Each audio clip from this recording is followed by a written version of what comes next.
And a great Sunday afternoon to you. Roger Hill of Wuthering Heights, VELCO Weather Hazards Forecaster. This weather video is driven by 802cars.com. They represent 802 Toyota, Twin Cities Subaru, and 802 Honda. They're all located off of exit 7 on Interstate 89. Current features right now is we have a little bit of a kink. This is a cold front, an Arctic front. You can see some of the cloudiness. Let me see if I can get rid of the 500 thicknesses here.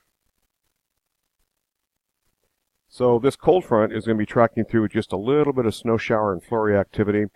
It may be just enough to add an inch of additional snowfall to some of our northern Green Mountains, likely somewhere between a dusting and an inch, really in most areas of Vermont, elevated a little bit off the lower valley floors such as the Champlain, Connecticut River valleys. This is not going to be a big deal. It passes through this evening. That frontal system is kind of indicated there with that high cloudiness or mid-level clouds and some lower clouds. The other weather system is going to be scooting off well to the south of us, and this area of higher pressure up here in the cold hinterlands of Canada up around northern Manitoba, northern Saskatchewan, northern Alberta. This will be ridging in and bringing us several days of dry weather.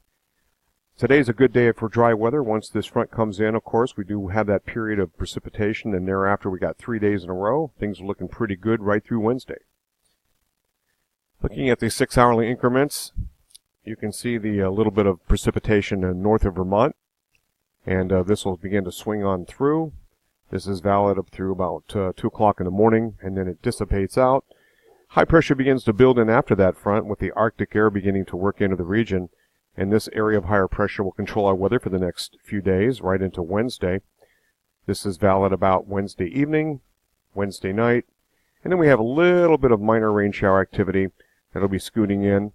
Temperatures will support easily temperatures warm enough in the 40s, 50s, and perhaps nudging on 60 degrees as we head into Friday. Now, beyond that point, things get a little bit more volatile. You can kind of see a boundary there, a frontal boundary that's going to try to lift on through. And right now the models are having a pretty rough time trying to figure out what's going to happen here, but you can see we do have a weather system that could evolve into another area of strong low pressure and potentially with some wet snow, some freezing rain, not freezing rain, but rain, and volatility.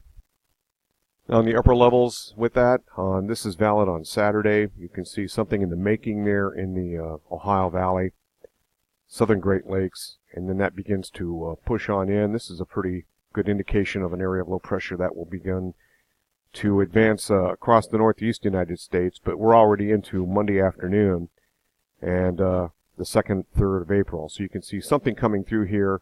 That looks a little problematic, but that's way, way around the corner. Things will change. The GFS plumes, or GFS ensemble, shown here.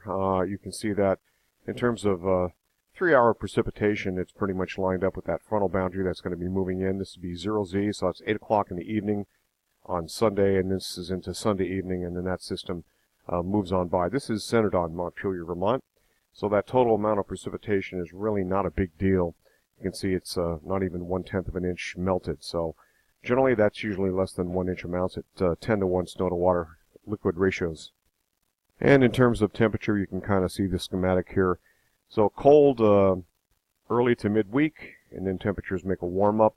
Of course, this is the GFS ensemble, and you can see that the latest model runs are warmer than what we've been averaging here in terms of the ensemble.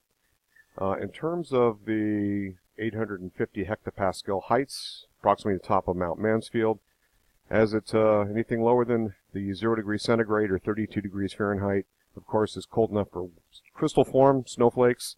We got nothing going on there. However, this would indicate some periods of rain along the 28th and so forth. Precipitation total here, you can see that we're under 1/4 of an inch with the main storm track off to the north and west, another one to the south and east, and variably across the Intermountain West, the Rockies, and into the west coast. Taking a look at temperature weights, so we're running about normal or near normal right now, but that temperature is going to change. We're going to go above normal here with this warm-up that is weighted for later in the week. These are high temperature profile. Quickly looking at the planet, you can see well above normal temperatures here, and then a minima below normal temperatures, Greenland into eastern Canada. And then, of course, warmer than normal temperatures up here. So the Arctic as a whole is running about 3.7 degrees centigrade Celsius above normal. The world as a whole about 0.8. Northern hemisphere versus southern hemisphere is cooler. And then Antarctica is also above normal. You can see some of that right here.